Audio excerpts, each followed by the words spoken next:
Welcome to राजनीति study. मैं हूं अभिषेक और आज हम लोग सॉल्व करने वाले हैं बोर्ड एग्जामिनेशन पेपर 2024। देखो, आज हम लोग मैथ का स्टैंडर्ड का क्वेश्चन पेपर सॉल्व करेंगे और ये कोई मामूली एग्जामिनेशन पेपर नहीं है, ये आपके एग्जाम है। 2024 में जो बोर्ड एग्जाम हुए थे ना क्लास 10 के, उसमें ही ये पेपर आया हुआ है। तो आज इसको अच्छे से एनालाइज करेंगे और इसको सॉल्व करने के बाद आपके 80% डाउट क्लियर हो जाएंगे कि कितने क्वेश्चन आएंगे, कैसे क्वेश्चन आएंगे, कैसे हमें सॉल्व करना है। और हाँ, आपको वीडियो को शुरू करने से पहले एक चीज क्लियर कर दे, जितना हो सके उतने सैंपल पेपर आप सॉल्व करो और कोशिश करो कि सारे के सारे सैंपल पेपर आप 3 घंटे के अंदर सॉल्व कर लो, क्योंकि आज ही आपकी प्रैक्टिस ना एग्जाम में आपको बहुत हेल्प देने वाली है। तो चलो शुरू करते हैं। पहले बेसिक समझते हैं कितने सेक्शन आएंगे। देखो, यहाँ पर A B C D E section आने वाले हैं, यानी कि टोटल आपके 5 सेक्शन आएंगे। ठीक है, हर एक सेक्शन में कुछ क्वेश्चन होंगे और कुछ मार्क्स ही होंगे। जैसे कि सेक्शन ए, इसमें 18 एमसीक्यू होंगे और हर एक क्वेश्चन 1 मार्क्स का होगा। यहाँ पर सेक्शन बी, इसमें 5 वेरी शॉर्ट क्वेश्चन होंगे, हर एक क्वेश्चन 2 मार्क्स का होगा। सेक्शन सी में 6 शॉर्ट आंसर क्वेश्चन होंगे, जिसमें 3 मार्क्स के हर एक क्वेश्चन होंगे। और सेक्शन डी में 4 क्वेश्चन होंगे, ये 5 मार्क्स के होंगे। और सेक्शन ई 3 क्वेश्चन होंगे, वो भी केस स्टडी वाले क्वेश्चन होंगे और हर एक क्वेश्चन होगा 4 मार्क्स का। ठीक है, चलो शुरू करते हैं इसके सेक्शन ए से। बहुत सिंपल है, एमसीक्यू क्वेश्चन है। बहुत आसानी से डीपली हर एक चीज कैसे आपको एग्जाम में सॉल्व करना है वो भी हम यहाँ पर आपको करके दिखाएंगे। ठीक है, तो इस वीडियो का लाइक टारगेट है 100 लाइक, तो जल्दी से 100 लाइक कंप्लीट करो और शुरू हो जाओ क्वेश्चन नंबर 1 को सॉल्व करने में। The pair of linear equation this and this has unique solution, exactly 2 solution, infinitely many solution, no solution. यहाँ पर जो पहला क्वेश्चन ये कह रहा है, आपके पास जो लीनियर इक्वेशन है ना, इसके कैसे सोल्यूशन है? यूनिक सोल्यूशन है, exactly 2 solution, infinitely many solution है, या फिर नो सोल्यूशन है। ये किस तरीके के हमारे लीनियर इक्वेशन है, ये हमें बताना बहुत आसान है। अभी सब कुछ बताएंगे। और यहाँ पे जो दूसरा क्वेश्चन ये कह रहा है, the common difference of the AP. ये जो एपी दिख रही है ना, इस एपी का कॉमन डिफरेंस बताना। देखो कितने आसान क्वेश्चन है, इससे ज्यादा आसान कुछ मिलने वाला है नहीं ना। तो चलो, क्वेश्चन पढ़ लिया हम लोगों ने, अब चलो इसे सॉल्व करते हैं। यहाँ पर हमें जो लीनियर इक्वेशन गिवन थी उसको हमने लिख लिया। अब देखते हैं ये हमारा कौन सा सोल्यूशन होने वाला है। तो सबसे पहले हम लोग इसको सही से लिख लेते हैं। जैसे कि यहाँ पर पहली इक्वेशन है हमारे पास x+2y+5 इक्वल्स टू हो गया हमारे पास 0। अब क्या करने वाले हैं हम लोग, क्या करेंगे, इसको उठा के इधर ले आएंगे। तो यहाँ पर हो जाएगा हमारे पास -3x, ये हो गया। इसको उठा के इधर ले आएंगे तो ये माइनस का 6y, और यहाँ पर प्लस का हमारे पास 1 हो जाएगा और इक्वल्स टू हो गया ये हमारे पास 0। अब हम लोग क्या करेंगे, सबसे पहले हम लोग लिखेंगे a1। a1 क्या होगा, x का कोफिशिएंट, जो कि हो जाएगा हमारे पास 1। फिर यहाँ पर हम लोग करेंगे b1। b1 क्या हो जाएगा, y का कोफिशिएंट, जो कि हो जाएगा हमारे पास 2। यहाँ पर हो जाएगा c हो जाएगा हमारे पास यहाँ पर 5। क्लियर इतनी बात। अब ऐसे ही हम लोग a2 करेंगे। a2 हो गया हमारे पास -3। यहाँ पर हो जाएगा हमारे पास b2 हो जाएगा हमारे पास -6। और यहाँ पर c2 हो जाएगा हमारे पास 1। ये मिल गया। देखो, ये a2 हो गया -3, b2 हो गया -6, c2 हो गया हमारे पास +1, हमने कर दिया। अब हमें देखना है ये सोल्यूशन होगा कौन सा। तो उसके लिए हम लोग क्या करेंगे, a1/a2 को चेक करेंगे, इक्वल्स टू b1/b2 को चेक करेंगे, और देखेंगे क्या c1/c2 ये तीनों क्या आपस में इक्वल हैं या इक्वल नहीं है, क्या है, ये सब कुछ हम लोग चेक करने वाले हैं। ठीक है, अभी हमें कुछ पता नहीं है। तो देखो, यहाँ पर हमारे पास जो a1/a2 है वो क्या है, इसको अभी के लिए ना थोड़ा सा आप समझो रफ वर्क है ये। ठीक है, क्योंकि पहले हम लोग चेक करेंगे, उसके बाद इस तरीके से लिखेंगे। सबसे पहले हम देखते हैं a1/a2 हमारे पास क्या है। a1/a2 हो गया हमारे पास 1/-3 हो गया। अब देखो b1/b2 हमारा कैसा है, b1 हो गया 2 और b2 हो गया हमारे पास -6 हो गया। तो ये भी हो गया 1/-3 हो गया। यहाँ पर हो गया c1/, ये हो गया c2। यहाँ पर हो जाएगा हमारे पास 5/1 हो गया। क्लियर इतनी बात। तो हमने क्या देखा, a1/a2 बराबर है b1/b2 के, है ना। 1/-3 है, 1/-3 है, बट ये दोनों c1/c2 के इक्वल नहीं है। तो इस कंडीशन को हम लोग क्या बोलते हैं, जल्दी से कमेंट करके बताओ। a1/a2 इक्वल्स टू b1/b2 है, बट ये दोनों ही c1/c2 के इक्वल नहीं है। जब कभी इस तरह की कंडीशन आएगी ना, तो हम लोग क्या बोलेंगे, नो सोल्यूशन। क्या बोलेंगे, नो सोल्यूशन। बस सिंपल है, कितना ईज़ी है ना, हमें इस तरीके से ही सॉल्व करने हैं हर एक क्वेश्चन को। और ऐसे भले ये 1 नंबर का क्वेश्चन है, आपको इस तरीके से प्रॉपर एक-एक चीज़ आपको डिटेल में बतानी पड़ेगी, ओके? तो चलो अब क्वेश्चन नंबर जो 2 है इस पे आ जाओ। यहाँ पर हमें कुछ एपी दे दी गई थी, कहा जा रहा है ना इस एपी का आपको कॉमन डिफरेंस फाइंड करना है। हमें पता है कि भाई जी कॉमन डिफरेंस फाइंड करने के लिए हम लोग क्या करते हैं कि किसी भी एपी के 2 टर्म्स को ले लेते हैं। जैसे कि ये पहला टर्म है, ये दूसरा टर्म है। तो दूसरे वाले टर्म को माइनस करा लेते हैं, पहले वाले टर्म से को हमें क्या मिल जाता है, एपी मिल जाता है। ये बात हमें पता है। तो अब इसको भी हम लोग कैसे फाइंड करेंगे, इसको भी हम लोग ऐसे ही फाइंड करने वाले हैं। तो यहाँ पर भी हम लोग क्या करेंगे, इस वाले टर्म को माइनस कराएंगे इस वाले टर्म से, तो हमें क्या मिल जाएगा, कॉमन डिफरेंस मिल जाएगा। यानी कि हम लोग क्या करेंगे कि हमारे पास जो A2 है ये वाला, इसे A2 मानेंगे, इसे A1 मान लेंगे, इसको माइनस कराएंगे A1 से, तो हमें कॉमन डिफरेंस इजीली मिलेगा। देखते जाओ, यहाँ लिख दिया 1 माइनस 4x बाई, यहाँ कर दिया हमने 2x, माइनस कर दिया हमने A1, A1 हो गया हमारे पास 1 अपॉन, ये हो गया हमारे पास 2x, ये हो गया। इतनी बात क्लियर हो गई। अब हम लोग क्या करेंगे, इसमें से एलसीएम ले लेंगे। एलसीएम लेंगे तो यहाँ पर हमें मिल जाएगा 2x, और जब इसमें हम लोग एलसीएम लेंगे तो यहाँ मिलेगा क्या, 1 माइनस, हमको यहाँ पर मिल जाएगा 4x माइनस हमें यहाँ मिल जाएगा, ये मिल गया 1, ओके। इक्वल्स टू में आ जाएंगे, 1 से हमारा 1 कैंसिल हो जाएगा, तो यहाँ पर आ जाएगा हमारे पास 4x अपॉन, ये हो गया हमारे पास 2x, ये माइनस का, x से x कैंसिल, 2 से हमारा 4 कैंसिल, तो यहाँ पर आ जाएगा माइनस हमारे पास 2। तो हमने क्या देखा कि हमारा जो कॉमन डिफरेंस है ना, वो हमें क्या मिल गया, -2 मिल गया, और यही हो गया क्वेश्चन नंबर 2 का हमारा आंसर, है ना। कितना इजी। अब बताओ इससे ज़्यादा आसान कुछ आपको मिलने वाला है, नहीं मिलेगा आपको इससे ज़्यादा आसान। तो चलो अब आ जाओ इसी के क्वेश्चन नंबर 3 पे। देखो यहाँ पर क्वेश्चन जो 3 है ये कह रहा है 2 dice are thrown together, the probability that they show difference number is. कह रहा है कि भाई 2 डाइस एक साथ फेंक दी गई हैं, तो प्रोबेबिलिटी बताओ कि जो दोनों डाइस फेंकने में जो नंबर आएंगे ना, तो अलग अलग नंबर आने की प्रोबेबिलिटी क्या होगी।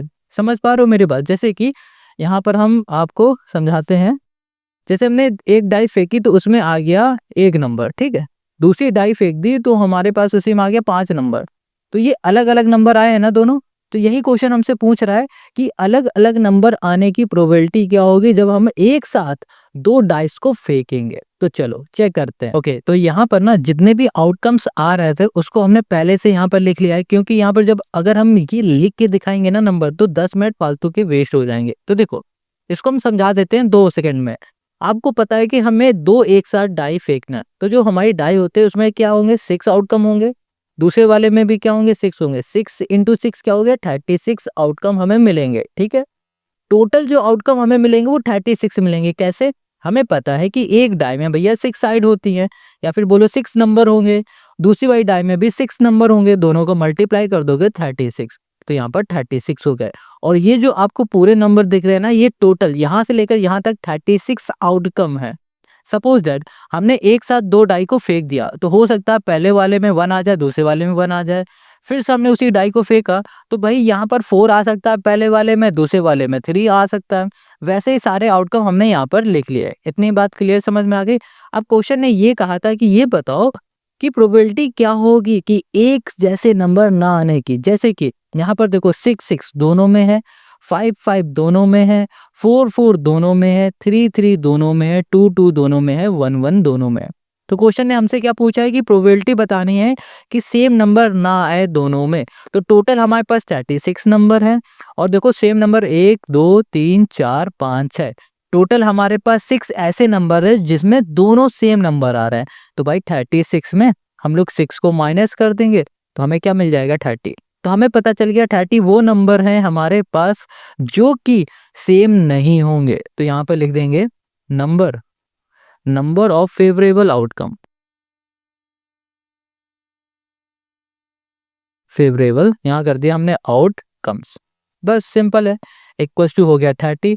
अब हमें यहाँ पर क्या निकालना है, हमें यहाँ पर निकालना है प्रोबेबिलिटी। तो यहाँ निकाल देते हैं probability equals to favourable outcome जो कि हमारे पास 30 डिवाइड में आ जाएगा हमारे पास टोटल आउटकम जो कि हो जाएगा 36। इसको सॉल्व करोगे तो यहाँ पर आ जाएगा 5/6। 5/6 हमारे पास ऑप्शन में है कहीं, हाँ है, ये है बी ऑप्शन, और यही हो जाएगा क्वेश्चन नंबर 3 का हमारा सोल्यूशन, है ना। कितना सिंपल और इजी।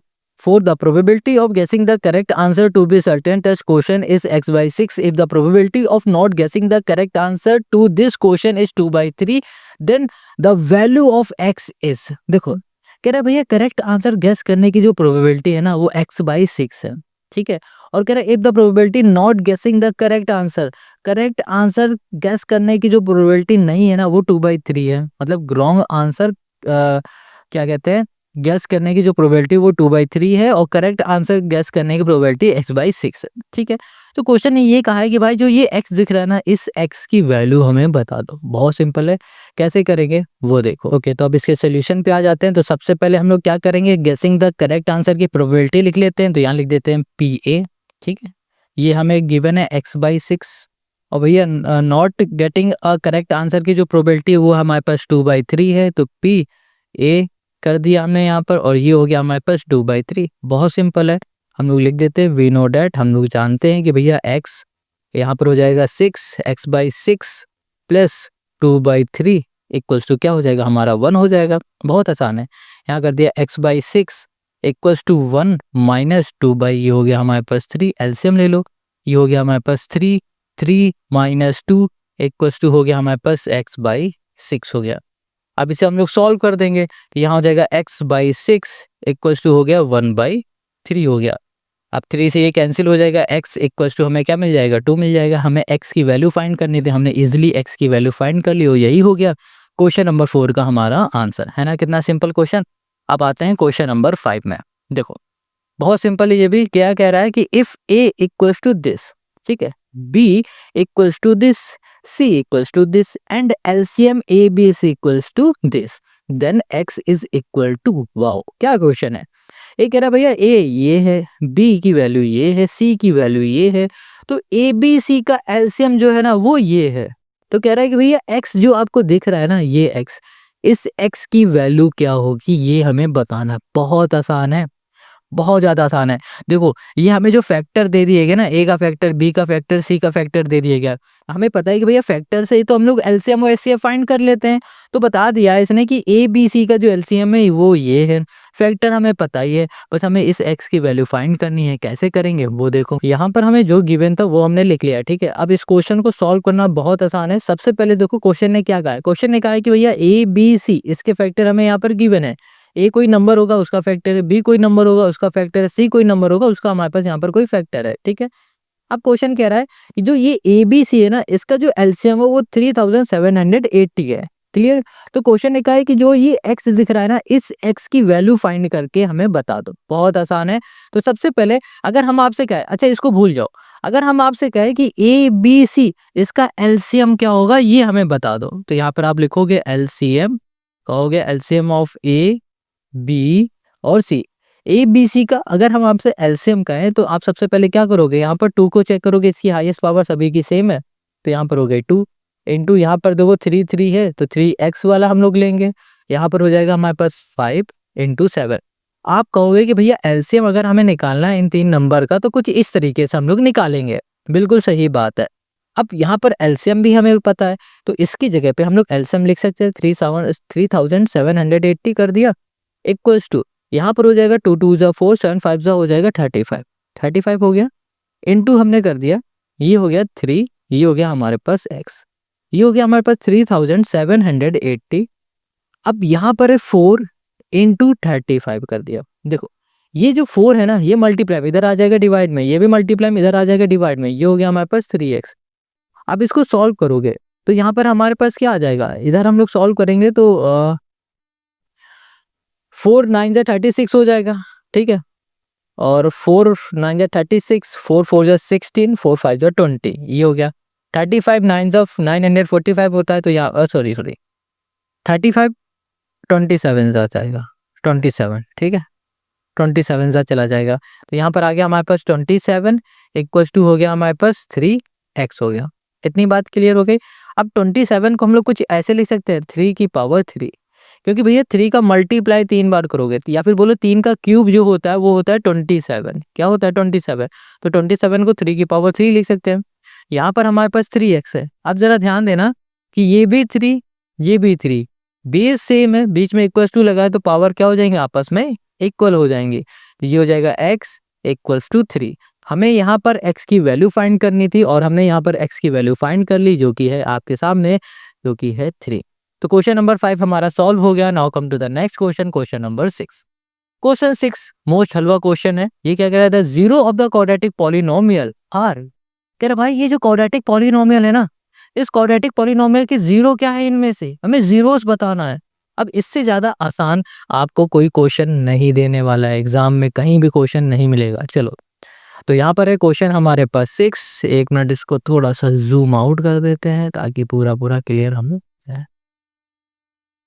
देखो यहाँ पर हमारे पास जो एक क्वाड्रेटिक पॉलिनोमियल है वो है हमारे पास x square minus 3x minus 9 है। ये हमारे पास क्वाड्रेटिक पॉलिनोमियल है। अब कह रहा है क्वेश्चन कि भैया इससे जीरोस फाइंड करो। जीरोस फाइंड करने के लिए हम लोग क्या करेंगे, पहले इसे स्प्लिट मेथड से सॉल्व करेंगे, या फिर बोलो इसके फैक्टर निकालेंगे।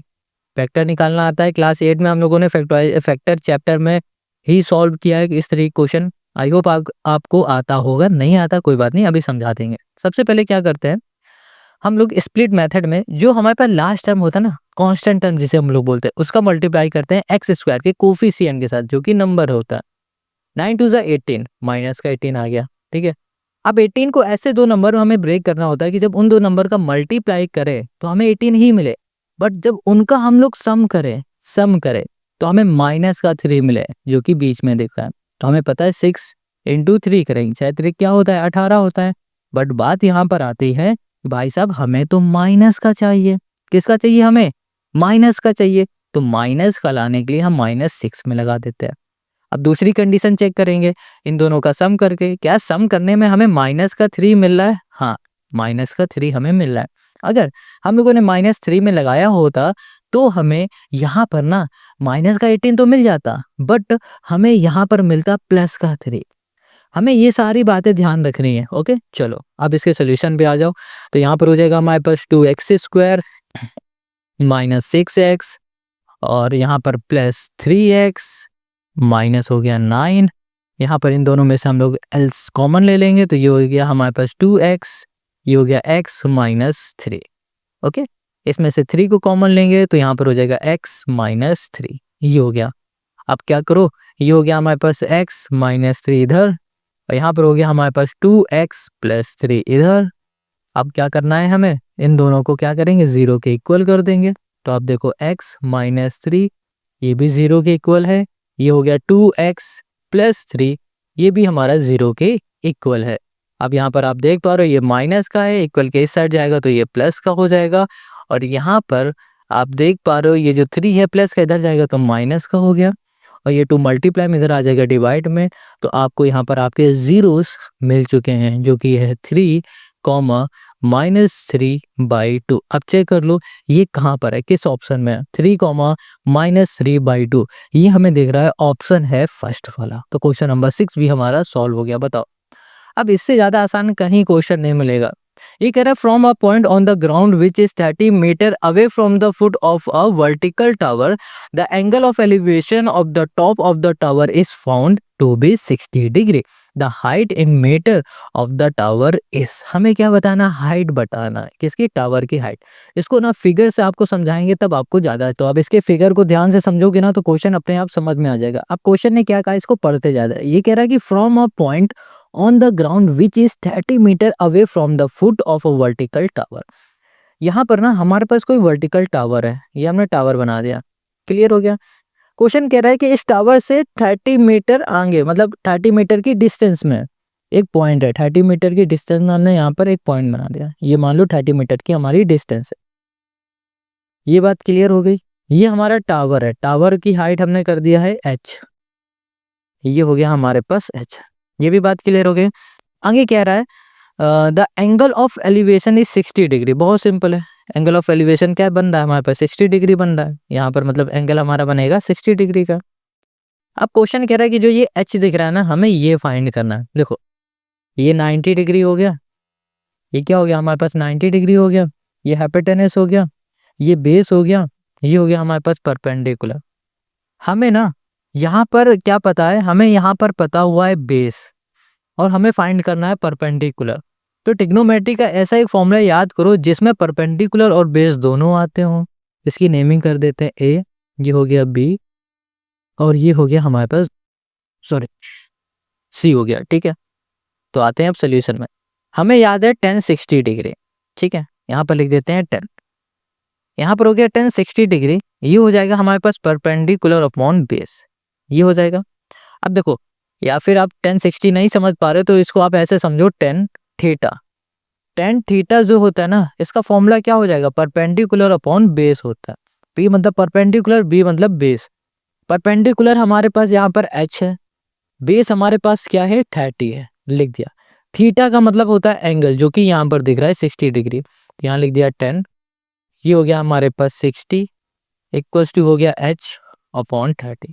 अब देखो ट्रिग्नोमेट्री अगर आपको टेबल आती होगी तो आपको पता होगा 1060 डिग्री की वैल्यू होती है √3, तो √3 इक्वल्स टू h बाई हो गया हमारे पास 30 हो गया।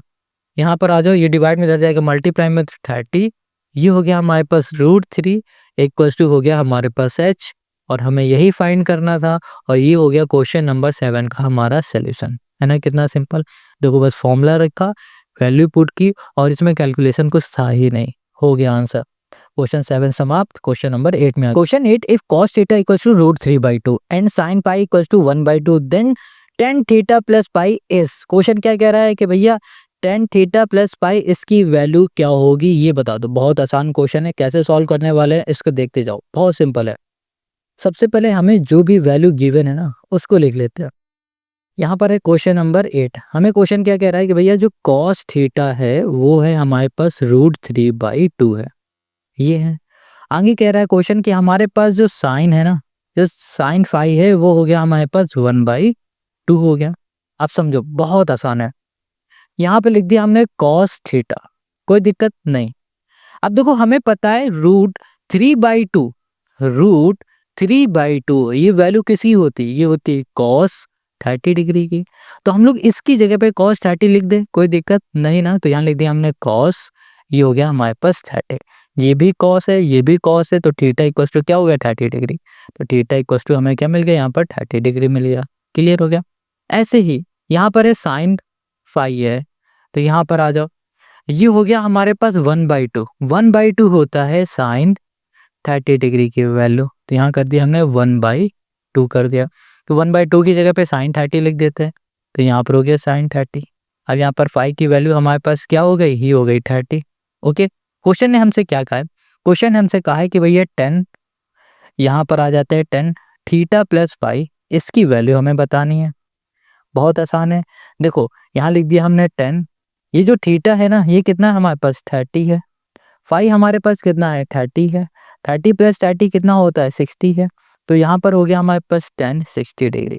अब 1060 डिग्री की वैल्यू क्या होती है, आप कहोगे √3, तो ये लो आ गया आंसर। तो क्वेश्चन नंबर 8 का हमें आंसर मिल गया, जो कि है √3। अब यहाँ पर ऑप्शन में है √3, ऑप्शन में बिल्कुल है, ये हो गया हमारे पास ए ऑप्शन करेक्ट है।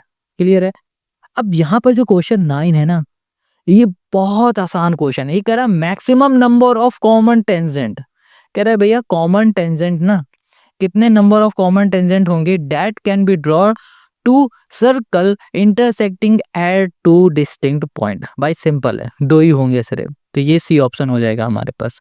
अब यहाँ पर क्वेश्चन हमारे पास 10 है, ये कह रहा है in the given figure if PT is a tangent, PT हमारा टेंजेंट है दिख रहा है, टू अ सर्कल, ठीक है, with the centre O, centre O हो गया, एंड एंगल टीपीओ, टीपीओ ये वाला एंगल 35 है, then the measure of angle X, हमें ये एक्स फाइंड करना। बहुत आसान, देखो हमें ना एक बात यहाँ पर ये पता है कि जब कभी भी, ध्यान देना, इसको हम थोड़ा जूम कर देंगे और क्लियर देखिएगा।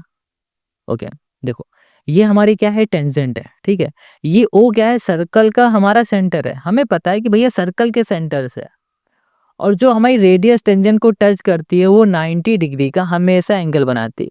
कितना बनाएगी, 90 डिग्री का एंगल बनाएगी, 90 डिग्री का एंगल बनाएगी। क्लियर हो गया। अगर हम लोग टी ओ पी को एक ट्रायंगल मान लेते हैं, ठीक है, ट्रायंगल के तीनों एंगल का सम 180 डिग्री के बराबर होता है, हमें दो एंगल पता है, तीसरा हम लोग इससे फाइंड कर लेंगे 90 और 35 हो जाएगा 125। 125 को 180 से माइनस कर देंगे तो हमें यहाँ पर मिल जाएगा 55। तो जब हमें 55 मिलेगा तो हमें ये एंगल मिल गया। अब ध्यान से देखना, ये हमारी क्या है, एक स्ट्रेट लाइन है। स्ट्रेट लाइन में जो एंगल बनता है पूरा वो होता है 180 डिग्री का। कितना होता है 180 डिग्री। तो भैया 55 हम लोग माइनस करा देंगे 180 से तो हमें कितना मिल जाएगा, हमें मिल जाएगा 125। तो ये x हमें मिल गया 125। कितना सिंपल है ना, समझ में आ गया होगा। नहीं आया तो अभी इसे करके दिखाते हैं। ओके, तो अब इसके सोल्यूशन पे आ जाओ। सबसे पहले हम लोग क्या कर रहे हैं, देखो हमने सबसे पहले क्या देखा कि भाई साहब ये जो एंगल है ना ये हमारा 90 डिग्री का होगा। क्यों होगा, क्योंकि भैया रेडियस जब भी कभी भी टेंजेंट को टच करेगी, ठीक है, ये हमारी थ्योरम है कि जब कभी भी हमारी रेडियस टेंजेंट को टच करेगी तो वहां पर 90 डिग्री का एंगल बनेगा। तो हम लोग बोल सकते हैं, डायरेक्ट हम सोल्यूशन पे आ जाएंगे। सीधे हम बोल देंगे कि हमारे पास जो एंगल है इसको बोलेंगे ओ टी पी, ये हो जाएगा 90 डिग्री। अब एक बात याद रखो, अगर आपने डायरेक्ट बोल दिया कि भैया ये हमारा 90 डिग्री है और रीजन नहीं दिया तो आपको ना नंबर नहीं मिलेंगे पूरे। तो रीजन इसमें क्या देना है ये आप हमें कमेंट करके बताओ। हमने आपको बताया कि ये थ्योरम है, ठीक है, और इस तरीके के पूरे क्वेश्चन हमने आपको करवाए भी हैं। कहीं डाउट है, अगर आपको नहीं समझ में आ रही कौन सी थ्योरम है, कमेंट करोगे हम बता देंगे। बट इतनी कोशिश खुद से करो, ठीक है। ये 90 क्यों हो रहा है, कौन सी थ्योरम लग रही है ये बताओ, ठीक है। चलो, ये हमें 90 मिल गया। अब देखो अगर हम लोग टी पी ओ यहाँ कर देते हैं, ट्रायंगल टी पी ओ को ले लेते हैं। हमें पता है ट्रायंगल के तीनों एंगल का जो सम होता है ना वो कितना होता है, 180 डिग्री के बराबर होता है।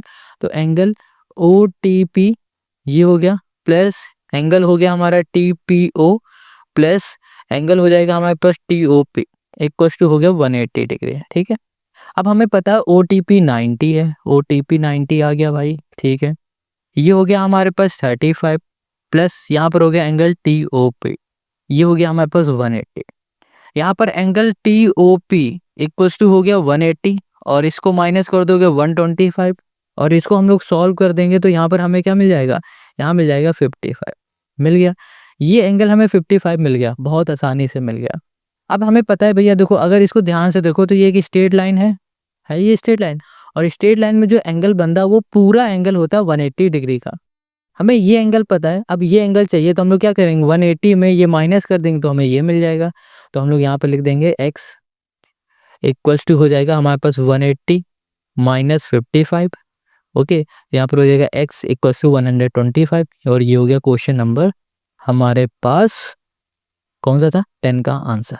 यही फाइंड करना और यही हो गया क्वेश्चन नंबर हमारे 10 का solution. Question 11, if the diagonal of a quadrilateral divide each other proportionally then it is a parallelogram rectangle square trapezium. बहुत आसान क्वेश्चन है, इसका सोल्यूशन है, इसका जो आंसर है वो ट्रेपेजियम है।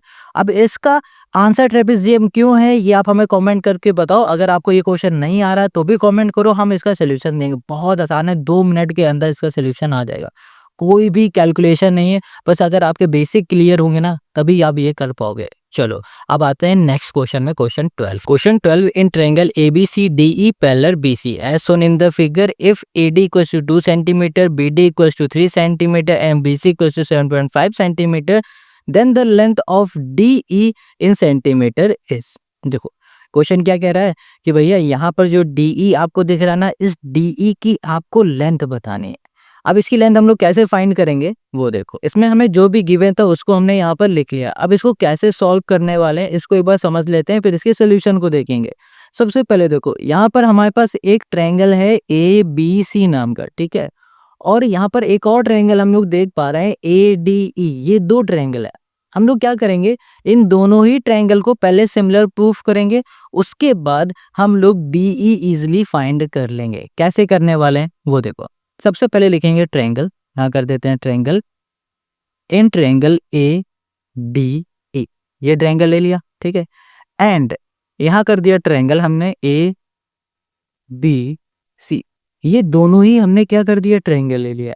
अब देखो यहाँ पर ना इन दोनों ट्रायंगल में एक चीज नोटिस करोगे कि अगर हम लोग DAE इस वाले ट्रायंगल की बात करें ना, इसमें भी ये एंगल आ रहा है। अगर हम लोग BAC इस वाले ट्रायंगल की बात करें ना, उसमें भी ये एंगल आ रहा है। तो हम लोग देख पा रहे हैं एंगल के इक्वल्स टू एंगल के, दोनों में ही एंगल ए क्या है हमारा, कॉमन है, यहाँ लिख देते हैं कॉमन। इतनी बात क्लियर समझ में आ गई। अब ये दोनों ही एंगल हमारे क्या हो गए, कॉमन हो गए। अब ध्यान से देखो, क्वेश्चन ने क्या बताया था कि जो डीई है हमारा वो पैरेलल है बीसी से, तो डीई हमारा पैरेलल हो गया। तो जाहिर सी बात है अगर ये दोनों पैरेलल हैं तो इसके ये वाला एंगल और ये वाला एंगल आपस में क्या होगा, इक्वल होगा by corresponding angle. Corresponding angle आपस में कैसे होते हैं, इक्वल होते हैं। तो हम लोग लिख सकते हैं एंगल ए डी ई, ये वाला एंगल इक्वल्स टू एंगल यहाँ पर हो जाएगा ए बी सी। ये दोनों ही एंगल आपस में इक्वल है, रीजन है करस्पॉन्डिंग। ठीक है, करस्पॉन्डिंग एंगल। इतनी बात क्लियर समझ में आ गई। अब देखो ये दोनों ही ट्रायंगल एंगल एंगल से सिमिलर हो गए हैं, तो हम लोग बोल सकते हैं कि हमारे पास जो ट्रायंगल है ए डी ई, ये सिमिलर हो चुका है ट्रायंगल ए बी सी से। रीजन हो जाएगा हमारे पास क्या, यहाँ पर लिख देते हैं बाय एंगल एंगल। बस क्लियर समझ में आ गया। हमें पता है जब कभी भी हमारे दो ट्रायंगल आपस में सिमिलर प्रूफ हो जाते हैं तो उनके जो करस्पॉन्डिंग साइड होती है ना वो आपस में कैसी होती है, प्रोपोर्शनल हो जाते हैं। तो हम लोग बोल सकते हैं कि जो डीई है, जो डीई है इसके अपॉन में प्रोपोर्शन हो जाएगा बीसी इक्वल्स टू हो जाएगा हमारे पास ए डी, और यहाँ पर आ जाएगा हमारे पास ए बी। ठीक है, अब देखो, अब डीई हमें पता है, गिवन है नहीं, हमें तो डीई फाइंड करना है, तो डीई को डीई लिखो। बीसी, बीसी हमें गिवन है 7.5, तो यहाँ लिख दिया हमें 7.5 इक्वल्स टू एडी, एडी हमें गिवन है 2, तो यहाँ पर हो गया हमारे पास 2 डिवाइड में ए बी, ए बी हमें गिवन है ए बी, ए बी हमें यहाँ पर गिवन नहीं है। देखो ये पूरा ए बी है ना, ए बी हमें यहाँ पर गिवन नहीं है। तो अगर हम लोग देखें ध्यान से तो हमें ए डी पता है जो कि है 2 है, ठीक है, और बी डी हमें पता है जो कि है 3। इन दोनों को ऐड कर देंगे तो क्या बन जाएगा 5, तो हमें ए बी मिल जाएगा। तो ये हो गया हमारे पास, गॉट इट। यहाँ लिख दिया हमें D E equals to 2 into 7.5 है ना, तो यहाँ पर 7.5 लिख के ये डिवाइड में दे जाएगा मल्टीप्लाई में, डिवाइड में आ गया 5, पॉइंट हटा दो यहाँ पर आ जाएगा 10, तो 5 से करोगे 5 वन जा 5 और यहाँ पर 5 5 जा 25 हो जाएगा, यहाँ पर हो जाएगा हमारे पास 3। तो हमें डी क्या मिल गया, हमें यहाँ पर डी मिल चुका है 3, और यही हो जाएगा इस क्वेश्चन का हमारा सोल्यूशन। तो ये हमें सेंटीमीटर में बताना था और ये हो गया हमारा सेंटीमीटर। बस, तो क्वेश्चन नंबर जो हमारा 12 है ये सॉल्व हो गया, आई होप समझ में आ गया। अब आते हैं हम लोग क्वेश्चन 13 पर। Question 13 given HCF equals to this, ठीक है, ये दो नंबर है, इन दोनों नंबर का जो HCF है वो 40 है, और इन्हीं दो नंबर का जो LCM है वो ये है।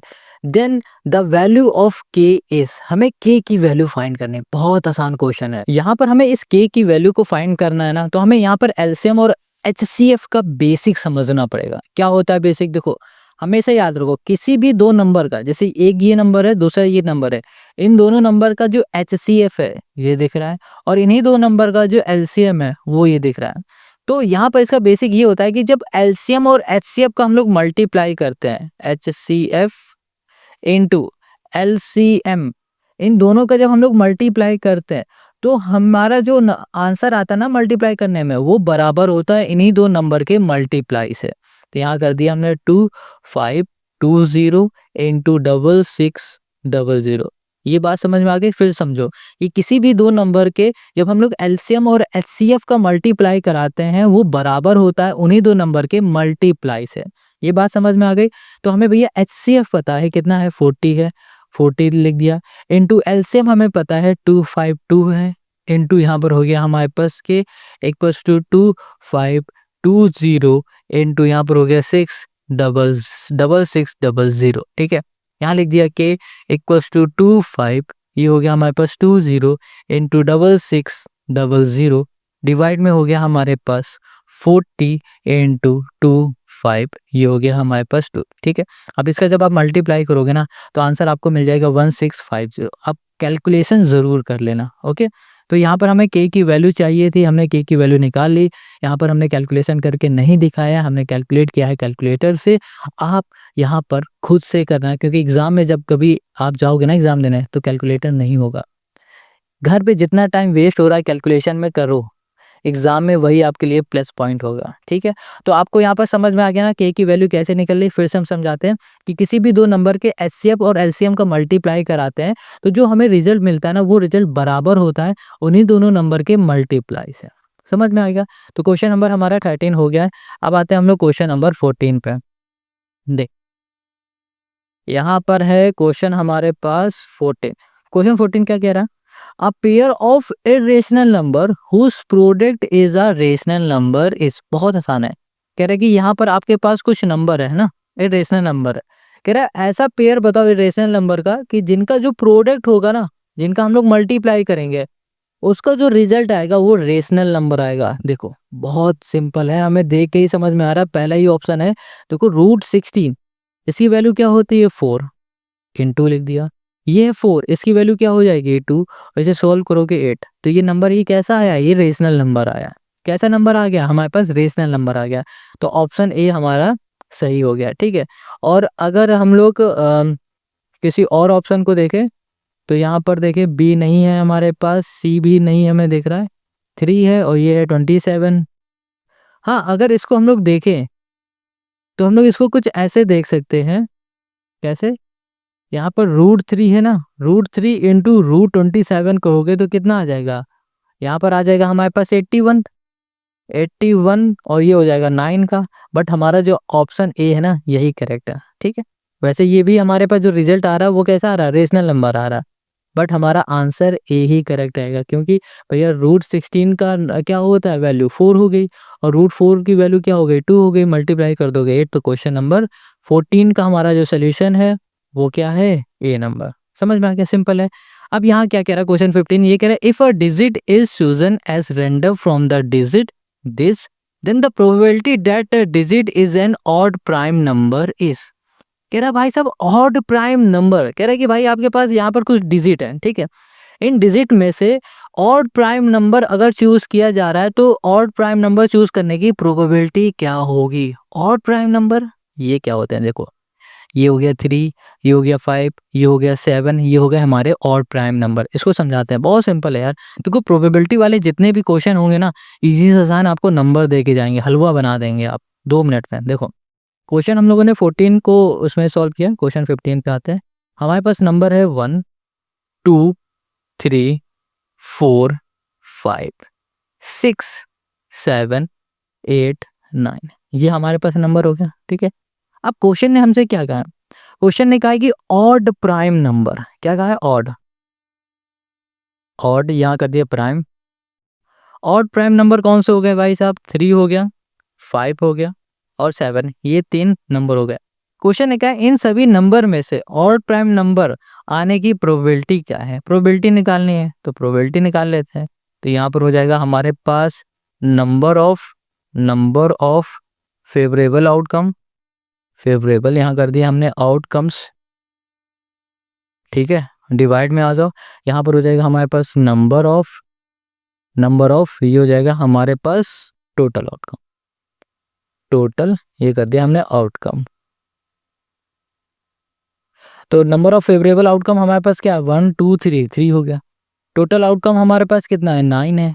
आंसर क्या आ जाएगा? 1/3। और यही हो गया क्वेश्चन नंबर 15 का हमारा सोल्यूशन, है ना? कितना सिंपल और आसान। अब आते हैं क्वेश्चन नंबर 16 में। क्वेश्चन 16 ये क्या कह रहा है? The mean of 5 observation is 15।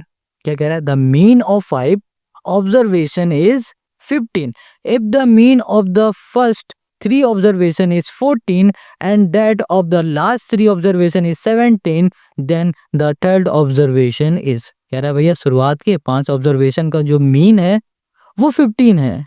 फिर कह रहा है if the mean of first 3 observation, शुरुआत के 3 ऑब्जर्वेशन का जो मीन है वो 14 है। बिल्कुल सही है।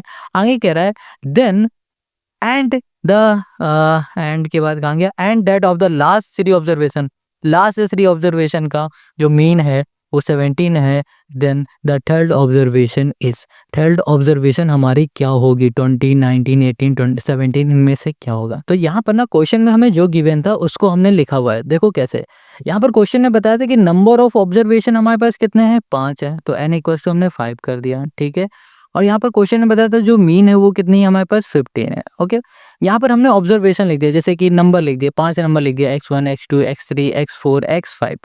क्लियर हो गया। अब इसका हम लोग मीन निकाल लेते हैं। फॉर्मूला क्या हो जाएगा, ये हो जाएगा हमारे पास सम ऑफ ऑल, ये हो जाएगा हमारे पास observation. Sum of all observation divide में आ जाएगा हमारे पास नंबर ऑफ ऑब्जर्वेशन। ठीक है, देखो सम ऑफ ऑब्जर्वेशन हमारे पास कितने हैं, मतलब सभी ऑब्जर्वेशन का सम। तो यहाँ पर हम लोग क्या करेंगे, ये हो जाएगा हमारे पास x1 प्लस ये हो गया हमारे पास x2 प्लस यहाँ पर हो जाएगा x3 प्लस यहाँ पर हो गया हमारे पास x4 प्लस यहाँ पर कर दिया हमने x5। ठीक है, डिवाइड में आ जाओ।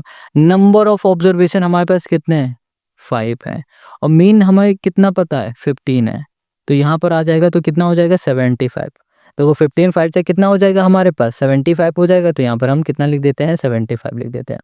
यहाँ पर हो गया x1 प्लस ये हो गया x2 plus x3 plus x4 plus यहाँ पर हो गया x5, और इसको हम बोल देंगे ये हमारी पहली इक्वेशन है। इतनी बात क्लियर समझ में आ गई ना। चलो अब आगे आ जाओ। आगे क्वेश्चन क्या कह रहा है, आगे क्वेश्चन यहाँ पर हमसे कह रहा है कि if the mean of first 3 observation, शुरुआत के 3 ऑब्जर्वेशन का जो मीन है, देखो अब बार बार हम ये प्रोसेस तो नहीं करेंगे। शुरुआत के 3 ऑब्जर्वेशन ये हो गए, ठीक है, ओहो बुक गिर गई। चलो शुरुआत के 3 ऑब्जर्वेशन हमारे पास ये हो गया x1 x2 x3, यहाँ पर लिख देते हैं ये हो गया x1, ठीक है, यहाँ कर दिया प्लस ये हो गया हमारे पास x2 प्लस यहाँ पर हो गया x3। इसका जो मीन है वो क्वेश्चन ने हमें कितना बता दिया है 14 है, ठीक है, और टोटल ऑब्जर्वेशन हमारे पास कितने हैं 3 है, तो इनटू हो गया 3। अब कहोगे ये हो कैसे रहा, ये समझाओ। देखो बहुत सिंपल है, हमने क्या किया फॉर्मूले में लिखा। फॉर्मूला हमारे पास मीन है, मीन हमारे पास इस बार कितना है 50, सॉरी मीन हमारे पास है 14, हमने 15 लिख दिया है, 14 इंटू 3। मीन हमारा क्या हो गया 14 हो गया, समझना। सम ऑफ ऑल ऑब्जर्वेशन, सभी ऑब्जर्वेशन का सम, यानी कि x1 plus x2 plus x3 यहाँ पर आएगा। नंबर ऑफ ऑब्जर्वेशन कितने हो जाएंगे 3, यहाँ पर है 14, ये 3 डिवाइड में इधर जाएगा तो मल्टीप्लाई में 14 इंटू क्या हो जाएगा 3, सम ऑफ ऑल ऑब्जर्वेशन हो जाएगा x1 plus x2 plus x3 हो जाएगा। समझ में आ गया है ना, सिंपल। इसको हम लोग मल्टीप्लाई कर देंगे तो हमें कितना मिल जाएगा 42, और ये हो जाएगा हमारे पास दूसरी इक्वेशन, ये हो गया। अब ऐसे ही आगे आ जाओ। आगे क्वेश्चन कह रहा है and that of the last 3 observation is 17। Last 3 observation क्या हो जाएगा x3 x4 x5, इसका हमारे पास क्या है 17 है, तो ये हो गया x3 प्लस x4 प्लस यहाँ पर कर दिया x5। लास्ट 3 ऑब्जर्वेशन का जो मीन है वो है 17, यहाँ पर हो गया 17 इंटू 3 इक्वल्स टू हमारे पास हो जाएगा 51। अब हम लोग क्या करने वाले हैं, हम लोग यहाँ पर दूसरी और तीसरी इन दोनों को ऐड करेंगे, ठीक है, एडिंग यहाँ कर दिया हमने इक्वेशन फर्स्ट, एंड यहाँ पर हो गया हमारे पास सेकंड।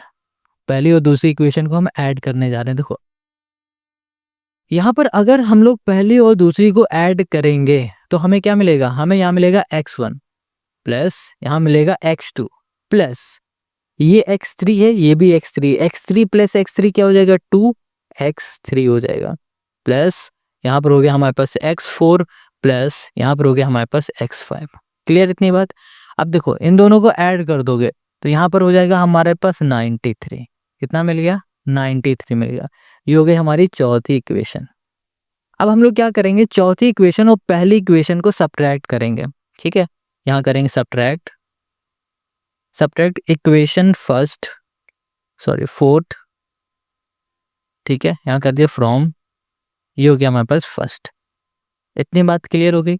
अब देखो x1 से हमारा x1 कैंसिल हो गया, x2 से हमारा x2 कैंसिल हो गया, x5 से x5 कैंसिल हो गया, और x4 से x4 कैंसिल हो गया। बचा क्या x3 यहाँ पर है 2x3, x3 है यहाँ पर, ये 2x3 है, तो 2x3 में x3 को हम लोग माइनस करेंगे तो हमें क्या मिलेगा, सिर्फ x3 मिलेगा।